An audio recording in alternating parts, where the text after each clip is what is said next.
Hey, good morning. Let's go over today's trade plan. So in the overnight session, the S&P has been liquidating below the recent 3 to 4 day balance, and we know that sell side is dominant on the smaller time frames. If in real time we continue to see broad market weakness and sustained downside momentum, then given the fact that ES failed near the balance area high and now this move is starting very close to that 2172.75 high volume node, and it also marks a break below the recent 3 to 4 day balance, this liquidation move could actually continue into RTH and result in a test of the 49.75 to 52.75 initial support zone, and then we have that recent swing low at 48.25. And then if we are in a trend down type day, then perhaps we might even break that, but it is valid support until broken. And bigger picture, we are still technically trading within a balance area, so you don't want to get overly aggressive on the sell side either. And I think if you are short, then on first test of initial support, it would certainly make sense to take profit. And even here at pre-market support, we're seeing the buy side stepping in and some profit taking place. So the 57.5 to 59.5 pre-market support marks the breakout area from September 2nd, and right now we're getting some profit taking and responsive buying off of that zone. So heading into the open, our short-term bias is going to support the sell side, with the understanding that bigger picture, we are still trading within a balance area, and that means that buyers can still be active at the initial support zone at 48.25, and in the event of a break below that area,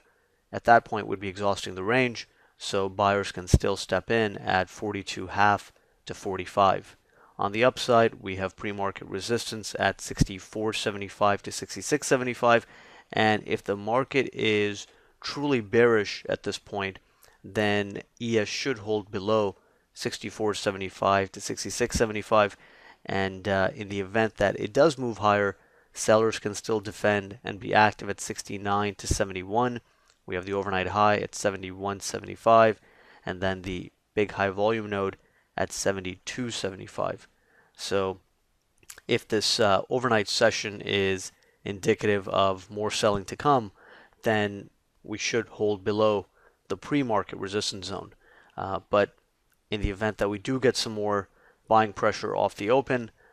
69 to 71 is still a valid area of resistance. It's actually the primary resistance on the day, and sellers can still be active there. But like I said, if the market is truly weak, then usually it will not bounce all the way back up to the major area of resistance, and it will hold below the more aggressive area, which is 64.75 to 66.75. So if we hold below pre-market resistance, it just serves as a confirmation that this is indeed a 3 to 4 day balance breakdown, and from there we can retest pre-market support and then head down into the 49.75 to 52.75, which is really the primary support on the day time frame today. Now, given that we are heading into the weekend and larger time frame is still balanced,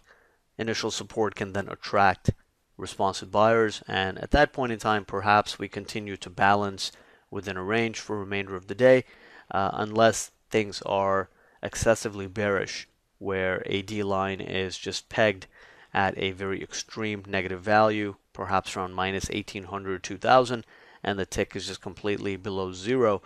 then we could actually probe a bit lower before buyers step in. So we need to be a little bit more cautious on the long setups now because of this balance breakdown context for today, and we'll be more active on the short side as long as we're not seeing any major upside momentum or any big signs of a short-term reversal back to the upside. So we do have to continue to read the market in real time, of course,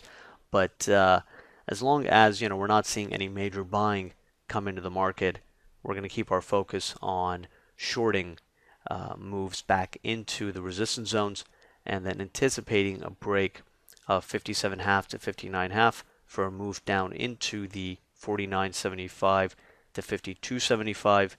and From there, as long as we're holding 48 quarter, we can continue balancing within a range. If we break 48 quarter,